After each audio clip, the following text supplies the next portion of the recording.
Hello बेटा। बेटा, NEET 2022 में यार कुछ तो चेंज था पेपर में। क्या ये चेंज आपने ऑब्जर्व किया है? ये जो नीट का एग्जाम है, मैं इसे मानता हूँ जंग की तरह है बेटा। और उस जंग के मैदान के बारे में हमें सब चीजें पता होनी चाहिए कि उस जंग को हमें जीतना है। ओके, तो ध्यान से देखो यार, कुछ बातें मैं आपके सामने यहाँ पे रखना चाहूंगा। ये आपको पता होना जरूरी है, बहुत ही ज्यादा जरूरी है। देखो, अब यहाँ पे मैं इस सवाल के बारे में बात नहीं कर रहा हूं, पहली बात। नहीं तो आप एकदम सवाल देने में लग जाओगे, नहीं। मैं यहाँ पे सवाल के पैटर्न के बारे में बात कर रहा हूं। यहाँ पे देखो, इस सवाल का आंसर तो 4 है, नीचे लिखा ही है। The question is talking about the genetically engineered insulin. Genetically engineered insulin के बारे में बात हो रही है। सही बात है। अब यहाँ पे बेटा स्टेटमेंट देखो क्या है। स्टेटमेंट क्या है? फॉर एग्जाम्पल, अगर हम इसे पढ़े last statement, some patient develop allergic reaction to the foreign insulin. बेटा स्टेटमेंट बिल्कुल सही है, स्टेटमेंट बिल्कुल सही है। बट क्वेश्चन क्या पूछ रहा है? सवाल पूछ रहा है about the genetically engineered insulin, तो इसलिए रॉन्ग हो जाता है। मतलब जानबूझ के ऐसे स्टेटमेंट फ्रेम किए जा रहे हैं कि भाई ताकि आप पकड़ में आ जाओ। ओके, इस बार एग्जामिनर पूरी कोशिश कर रहा है कि सिलेक्शन, मतलब बच्चों को रोकना है, एक लाइन क्रॉस करने से बच्चों को रोकना, पूरी कोशिश जानबूझ के। मतलब जिसको पता भी है कि भाई हाँ, फॉरेन इंसुलिन जो है, जो पीक से डिराइव करते थे हम लोग, उससे एलर्जिक रिएक्शन होती थी, उसका भी आंसर हड़बड़ी में गलत हो जाए, इसकी पूरी कोशिश। तो यहां पे बहुत ज्यादा इंपॉर्टेंट बन जाता है कि सवाल को ध्यान से पढ़ना और मल्टीपल एमसीक्यू की प्रैक्टिस करना, तब जाके ऐसे पॉइंट हमारे ध्यान में आएंगे ताकि हम उसे कैच कर पाएंगे। ऐसे बाकी के इसमें भी देखो आप, और देखो यहाँ पे लेंदी क्वेश्चन फ्रेम किए गए हैं। लेंदी क्वेश्चन फ्रेम किए गए हैं। यहाँ पे एग्जामिनर क्या चाहता है कि ये जो कंसेप्ट है, इस कंसेप्ट के बारे में आपको कंप्लीटली पता है कि नहीं, वो ये जानना चाहता है। पहले क्या होता था बेटा कि कंसेप्ट के बारे में कोई एक चीज पूछ लेते थे। अभी ऐसा नहीं है भाई, वो कंसेप्ट कंप्लीटली पता है कि नहीं वो बताओ हमें, 1 2 3 4 5 6 7। तो यहां पे डिटेल स्टडी करना बहुत ज्यादा जरूरी हो जाता है। मतलब यहां पे क्या होता है यार कि देखो ना, आपको मान लो 2 स्टेटमेंट भी पता है, तीसरा नहीं पता तो फंस जाओगे। इसलिए कंसेप्ट डिटेल में पता होना बहुत ज्यादा जरूरी है। अब शॉर्टकट से काम नहीं चलेगा। लाइन नहीं उठा रहा है अब एनटीए, पहले लाइन उठा लेते थे, अब वो वाला पैटर्न नहीं हो रहा है बेटा। ओके, नाउ आप कहोगे कि भाई ऐसे तो नहीं, स्टेटमेंट वाइज भी तो हमें एमसीक्यू तो दिखे थे कि जहां जहां पे डायरेक्ट लाइन उठाई गई एनसीईआरटी से। तो बेटा देखो, कोई भी एग्जामिनर जब क्वेश्चन पेपर सेट करता है तो वो अपने 3 क्राइटेरिया रखता है। एक रहता है इजी, एक रहता है मीडियम और एक रहता है हार्ड। ये तीनों टाइप के क्वेश्चंस वो सेट करता है अपने क्वेश्चन पेपर में। अब यहां पे क्या करता है बेटा, इजी में वो तो चाहता है कि बच्चे इतना स्कोर करे। ओके, मीडियम में वो चाहते हैं कि कुछ बच्चे स्कोर करें, और हार्ड में जहां पे डिसीजन लिया जा रहा है वो चाहते हैं यहां पे कम ही बच्चे आगे आए। तो मैं इसकी बात ही नहीं कर रहा हूं, मैं सिलेक्शन की बात कर रहा हूं बेटा।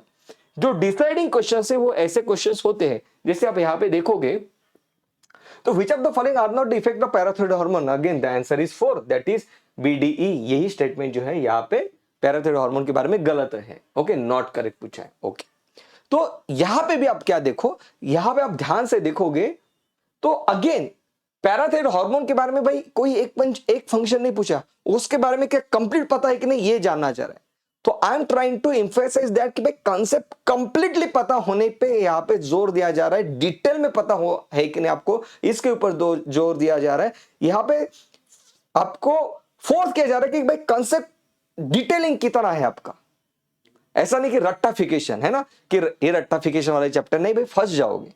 जो रट्टा मारते हो फंस जाएंगे यहां पे। ओके, क्योंकि यहां पे एग्जाम में पूरी कोशिश कर रहा है कि ऐसे बंदों को मैं पकड़ूंगा। ध्यान से देखो, अब यहां पे ये सवाल देखो, अनादर सवाल, कि यहां पे आप देख रहे हो यार, यहां पे, हाँ, यहां पे देखो बेटा क्या हो रहा है ना, यहाँ पे प्याओ, यहाँ पे प्याओ आ रहा है। मतलब यहां पे अगर आप ध्यान से देखते हो तो जानबूझ के ये जो एनिमल किंगडम के एग्जांपल से 2 सवाल आ रहे हैं बेटा। यहां पे एक ही सवाल पूछना चाहिए था, उन्होंने 2 सवाल जानबूझ के पूछे हैं। राइट, 2 सवाल पूछ दिए। ये सवाल ऐसे इसलिए पूछे जाते हैं बेटा, this is called as a hammer. जब हम जब कोई क्वेश्चन पेपर फ्रेम करते हैं, this is called as a hammering. अब इसका क्या मीनिंग होता है?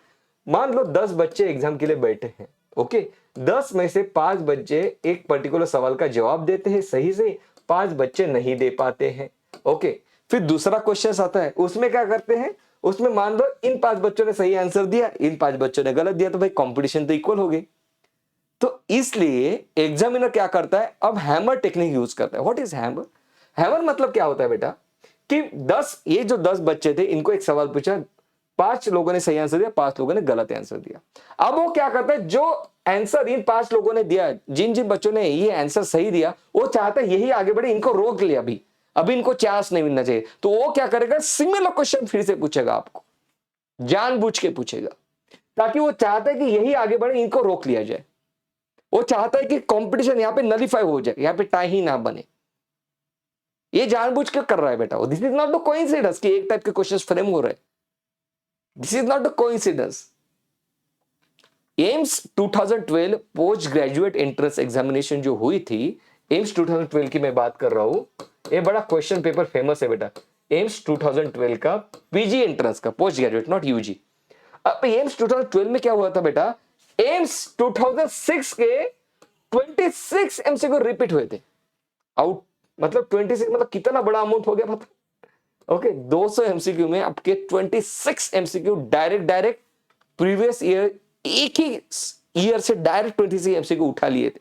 ये जानबूझ के किया था उन्होंने कि भाई जिन्होंने 2006 का पेपर अगर सॉल्व किया है, प्रैक्टिस की है, वो पेपर देखा है, तो वही बच्चे आगे बढ़े, बाकी को तो हम रोक लेंगे। ये बात है। ये पर्पसफुली किया जाता है बेटा, कंपटीशन को नलीफाई करने के लिए। मतलब मैं आपको ये बोलना चाहता हूं कि अब लेवल वो वाला लेवल नहीं रहा बेटा, सब कुछ आसान है, रट्टाफिकेशन, शॉर्टकट्स, वो नहीं होगा बेटा। डिटेल में चीजों को समझना पड़ेगा, बहुत अच्छे से समझना पड़ेगा। यहाँ पे भी देखो ना आप, अब ये जो सवाल है ना, मायस्थीनिया ग्रेविस मस्कुलर डिस्ट्रोफी, यहाँ पे weakening of paralysis of skeletal muscle, ये तो सही है स्टेटमेंट, लेकिन आगे का कुछ वर्डिंग यहाँ पे गलत कर दी, that is genetic word. Again detailing लगेगा बेटा, बहुत ही डिटेलिंग लगेगा। पूरी कोशिश एग्जामिनर द्वारा कि आप कंफ्यूज हो जाओ, गलत कर जाओ। नीट 2021 में इस टाइप का एक ही सवाल आया था बेटा, डीएनए लाइगेज को लेके। अगर आप देखना चाहो तो सवाल को देख सकते हो। सवाल पूछ रहा था रिस्ट्रिक्शन एंडोन्यूक्लियस के बारे में। ऑप्शन में दिया था DNA ligase is used to join the fragment. Statement सही था, but that statement was not correct as per the questions.